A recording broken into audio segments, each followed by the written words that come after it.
The central issue about this last days event is readiness of the church. Ang pinakausapin patungkol sa rapture of the church ay ang pagiging handa natin. Talaga bang handa na tayo, mga kapatid? Talaga po bang handa na tayo? Pakitas nga po ang kamay ng mga hindi handa. Any time of the day, any moment of the hour, rapture will take place. Sino magsasabi na yung kanilang araw ng service na yun, yun ang araw ng rapture? Hello? Amen. Are you listening? Amen. Any time of the day, any moment of the hour, ang pagdagit sa iglesia ay makaganap. Walang pasubaya. The question is, what should be our attitude as believers towards the rapture of the church? Ano dapat nating maging attitude? Hello?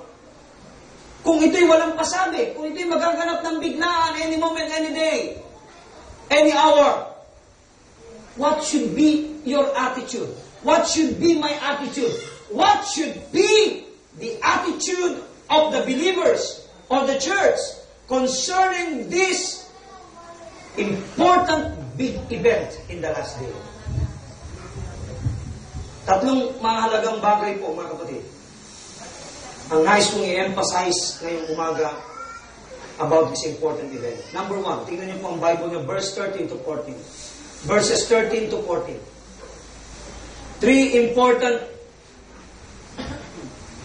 points that I would like to emphasize about this important event. Ano sabi niyan, verse 13 to 14? Okay, basahin po natin lahat sabay-sabay.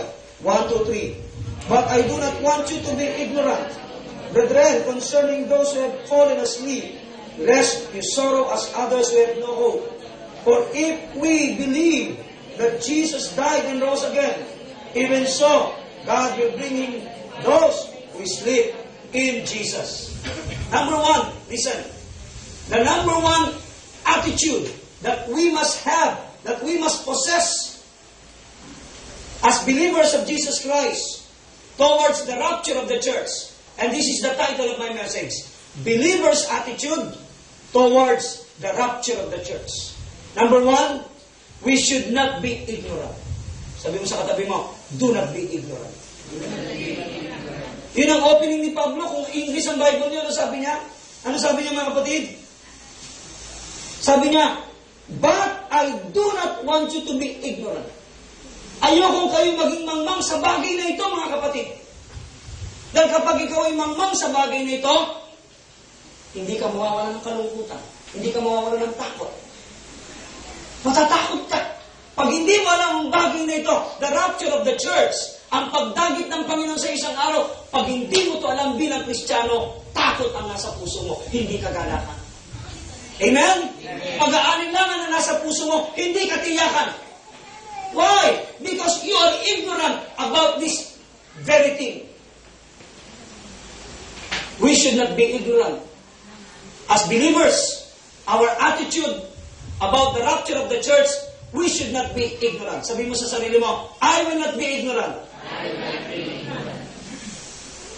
So listen, it is not an insult to be ignorant.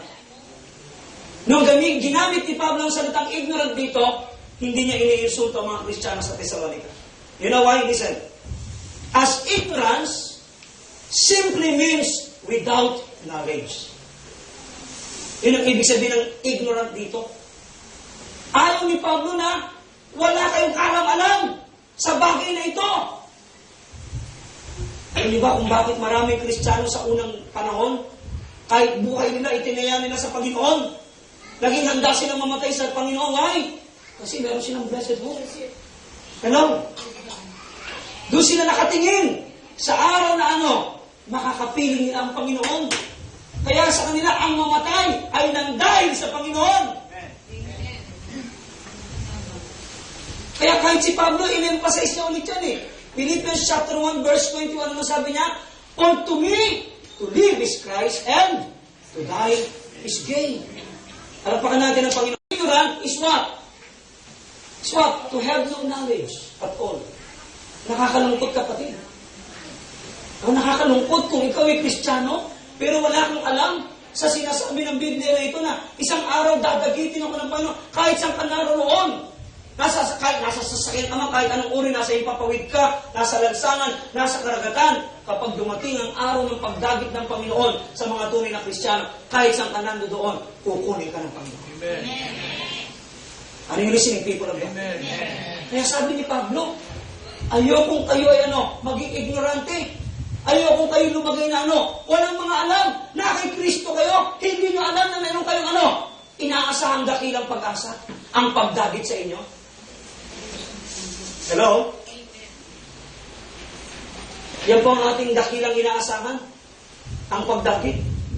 Apostle Paul does not want believers in Thessalonica to be ignorant concerning the second coming of the Lord, concerning the rapture of the church. But listen, many Christians nowadays has no knowledge about the rapture of the church. Kaya ang buhay nila pa-easy-easy. Ang buhay nila naka-attach sa Word, hindi kay Lord. Kasi kung naniniwala ka, dadagitin ka ng panong kahit saan ka lugar naroon, mga kapatid, your life will be completely attached to the Lord. Amen? Amen. Itong malungkot ngayon. Kaya na doon sa FB ko, nag-post ako Sabi ko doon sa FB ko, nag-post ako. Sabi ko, maraming simbahang Kristiyano ngayon, hindi na si Kristo ang sentro ng pangangaral, kundi pagpapayaman na. At ang mga pinapangaral, yung mga pleasing to the ear, yung bang masasarapan makikinig ang mga tao, yung hindi ba maiko-correct ang kanilang mga buhay. Yan ang klase ng preaching ngayon sa maraming pulpito, sa maraming Kristiyanong simbahan. Are you listening, people of God? Amen. Kung sinasabi ni Pablo na ayaw niyang maging ignorante o walang kaalaman, ang mga Kristiyano sa Thessalonica, ganun din sinasabi ko sa inyo mga kapatid. Sa araw na ito, I don't want you people of God, in GLCIC, I don't want you to be ignorant about our blessed hope. Amen? Amen. Any moment of the hour, the day, rapture will take place.